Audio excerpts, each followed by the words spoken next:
Ahora, en este ejemplo, vamos a mostrar cómo calcular el trabajo que debe suministrarse a un satélite cuando se lo quiere poner en órbita circular. Es decir, imaginemos que el satélite está en la superficie terrestre, ubicada a una distancia desde el centro de la Tierra, cuyo radio de la Tierra vamos a suponer lo que es igual a 6.380 kilómetros aproximadamente, y que este objeto va a ser alcanzado hasta una altura, digamos, una distancia D, que podría ser de unos 500 kilómetros.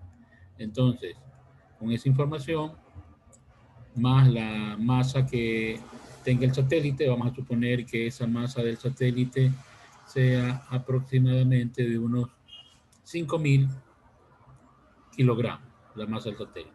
Entonces tenemos ahí estos, estos tres datos, ¿no? Que serían el radio de la Tierra en kilómetros, repito, 6.380 kilómetros, la distancia o la altura a la que se va a poner respecto a la superficie terrestre, que sería, estaría a 500 kilómetros de altura, y la masa del satélite unos 5.000 kilogramos. Entonces, bueno, para ello tenemos que observar que la energía asociada a este cuerpo estando en reposo aquí en la Tierra, vamos a llamar ese punto 1, toda su energía mecánica sería exclusivamente su energía potencial gravitacional, dado que la energía cinética no tendría, puesto que está allí en reposo, está colocada en la plataforma para ser lanzada. Entonces, esta energía, la energía asociada, la energía mecánica, exclusivamente va a ser el correspondiente valor de U, que sería el negativo de la constante de gravitación universal, ¿no es cierto? Que es G. Vamos a poner ese valor 6.67 por 10 a la menos 11. Ese valor de G multiplicado por la masa de la Tierra. La masa de la Tierra también vamos a suponer un dato conocido. En términos redondos vamos a ponerle 6 por 10 a la 24 kilogramos. Y todo esto multiplicado por la masa del satélite, que dijimos que es de 5.000 kilogramos, o sea, 5 por 10 a la 3 kilogramos. Todo esto dividido, por supuesto, para la distancia que hay desde el centro del planeta hasta la superficie misma, que sería los 6.380. En este caso sería 6.38 por 10 a la 6 metros, porque hay que poner el sistema internacional. Bueno, y todo esto nos dará entonces el valor correspondiente a la energía que tendría este satélite puesto en la plataforma de lanzamiento. Bueno, haciendo esos cálculos, vamos a colocar menos, en notación científica, 31 punto, con dos decimales, 35 por 10 a la 10 joules, toda la energía asociada a este satélite que va a ser puesto en órbita. Luego, la energía que tendría este cuerpo acá, en esta posición R, donde R, por supuesto, es la suma de ¿qué? Del radio de la Tierra, ¿verdad? Más la distancia o la altura a la que está puesta el satélite. Eso sería entonces, pues, 6.380 más, eh, bueno, digamos que sea 600 kilómetros, no 500, 600, para no confundir con este valor de 5.000 que está acá. Entonces sería 6.38 por 10 a la 6 más 0.6 por 10 a la 6. Entonces sería el valor de R minúscula. Es decir, básicamente R sería igual a ¿qué? A 6.60, a ver, 6.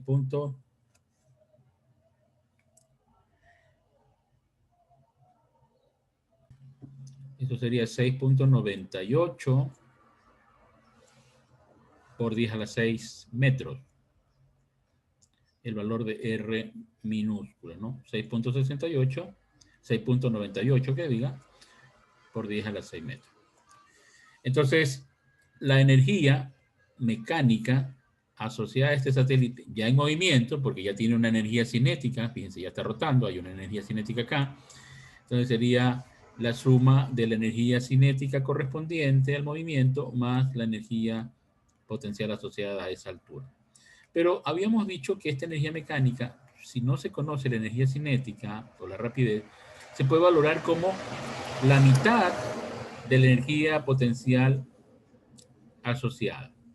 Entonces, dicho esto, entonces lo que tenemos que valorar es la energía mecánica en ese punto 2 como U sobre 2, U dividido para 2. Entonces eso nos da el valor del negativo, porque U es negativo, la constante de gravitación que es 667 por 10 a la menos 11, por el valor de la masa de la Tierra, multiplicado por la masa de la Tierra, que es 6 por 10 a la 24, por la masa del satélite, 5 por 10 a la 3, todo dividido para 2, y el valor de R, que dijimos que era 6.98 por 10 a la 6. Entonces, el valor de la energía mecánica que tiene el satélite en el punto 2, ya cuando está en órbita, es igual a menos 14.34 por 10 a la 10 joules. Entonces, ahora sí, conocidos estos dos valores de energía, recordarán ustedes que cuando hay un cuerpo, como en este caso el satélite, un sistema, en el cual todas las fuerzas que están actuando son ahí de tipo conservativa, como es la fuerza gravitacional, entonces el trabajo que hay que suministrarle para poder variar la energía va a provocar un cambio de esa energía mecánica asociada a esa fuerza conservativa, producto de una fuerza no conservativa que realiza un trabajo. Entonces, en este caso, esta fuerza no conservativa que realiza el trabajo va a ser pues, los cohetes propulsores del transporte que está llevando al satélite a órbita. Entonces, este trabajo que hay que suministrarle es igual a la diferencia de esta energía mecánica final que va a tener ya en órbita, menos la que tiene al inicio cuando estaba el satélite en la Tierra. Entonces la diferencia de menos 14.34 menos 31.35 por 10 a la 10 nos da más, aproximadamente en enteros, 17 por 10 a la 10 joules. Entonces este es el trabajo que hay que suministrarle para llevarlo a órbita a una altura de 600 kilómetros, teniendo como masa 5.000 kilogramos. Entonces, fíjense, teniendo entonces esta energía 1, la voy a anotar acá a un lado, de aproximadamente menos 31.35 por 10 a la 10 joules.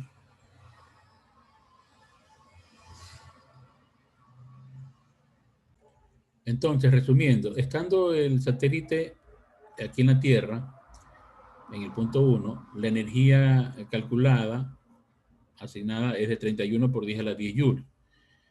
Para ponerlo a orbitar a una altura de 600 kilómetros, distante a 600 kilómetros de la superficie terrestre, se requiere que este cuerpo, acá en la órbita donde está en el punto 2, la energía mecánica aumente a un valor de menos 14 por 10 a la 10 joules. Entonces la diferencia entre E sub 2 y E sub 1, que nos da el trabajo que realizan esas fuerzas no conservativas, como el cohete propulsor para llevarlo a esa órbita, es de 17 por 10 a la 10 joules. Ahora, imaginemos que ya está en órbita el satélite y si se lo quiere poner aún más lejos, es decir, va a estar orbitando a una distancia ya no de 600, sino, diga usted, a una distancia R2, que va a ser justamente unos 200 kilómetros más lejos. Significa que ahora esta distancia, esta nueva distancia B, serían de unos 800 kilómetros, ¿no? Si inicialmente estaba a 600, ahora 200 kilómetros más distante sería 800 kilómetros. Entonces la nueva distancia R desde el centro va a ser el radio de la Tierra más 800 kilómetros. Con ello se va a calcular la nueva energía que va a tener este satélite en esta órbita R3. Entonces, esta órbita AR3, recuerde que puede ser calculada básicamente como la energía asociada en esa nueva posición dividido para 2, la mitad. Entonces, como tienen todo, ¿no? Tienen la constante, la masa de la Tierra, la masa del satélite, dividen todo eso para la nueva distancia, que sería el radio de la Tierra más los 800 kilómetros, que es la nueva distancia. Y con ello calcularán el 3. Y por lo tanto, el trabajo requerido estando en la órbita 2 para llevarlo a la órbita 3, entonces este trabajo requerido para ir de 2 hasta 3, pues nuevamente va a ser, de acuerdo al principio de energía, la diferencia entre esta energía mecánica nueva final frente a la que teníamos ya conocida y calculada en el punto 2. Entonces, con esto calculan E3, el valor E2 que ya se sabía, y esa diferencia dirá cuánta energía adicional hay que hacerla para poder llevar al satélite 200 kilómetros más lejos de la superficie terrestre. Ahora, imagínense que no sea un satélite, sino sea una nave espacial que tenga su propio sistema de propulsión, y entonces, ¿cuál debería ser la energía o el trabajo que debería realizar estando en la órbita 2 para que no pase a la órbita 3, sino para que escape de la atracción gravitatoria? Entonces, para poder escapar a un punto ya más distante, vamos a suponer que estando en la órbita 2, quiere escapar, quiere irse muy lejos. Entonces, esta energía, que supuestamente es la que debería alcanzar, partiendo desde la que tenía en la órbita 2, entonces lo mínimo que debería tener, que debería dársele para que ese satélite escape, debería ser 0. Entonces, esta energía al final debería ser 0. Entonces, el trabajo necesario para que ésta pueda ir, estando en la órbita 2, a escaparse del campo terrestre, debería ser el valor negativo de 2. Es decir, tendría que imprimírsele una cantidad de 31.000 por 10 a la 10. ¿Y por qué 31? ¿Por qué 31 por 10 a la 10? Porque habíamos dicho que la energía mecánica, a ver, no 31, corrijo aquí, no es 31. La energía mecánica en el punto 2, 10. La energía mecánica en el punto 2 es 14, menos 14. Entonces debería ser igual a más 14 por 10 a la 10 joules. 31 era la que tenía en la superficie de la Tierra.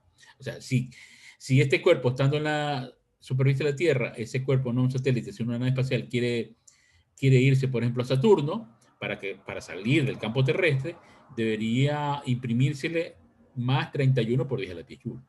Estando en la órbita 2, dando vuelta, para poder escapar de allí, tiene que dársele más 14 por 10 a la 10 joules. Cuando estaba en la órbita 2 y se quería alejar 200 kilómetros más para irse a la órbita 3, entonces había que restar E3 menos E2. El E2 que ya se conocía, y E3 que había que calcularlo para la nueva órbita, ¿no? En fin, entonces eso es lo que hay que tener en cuenta, el principio de energía.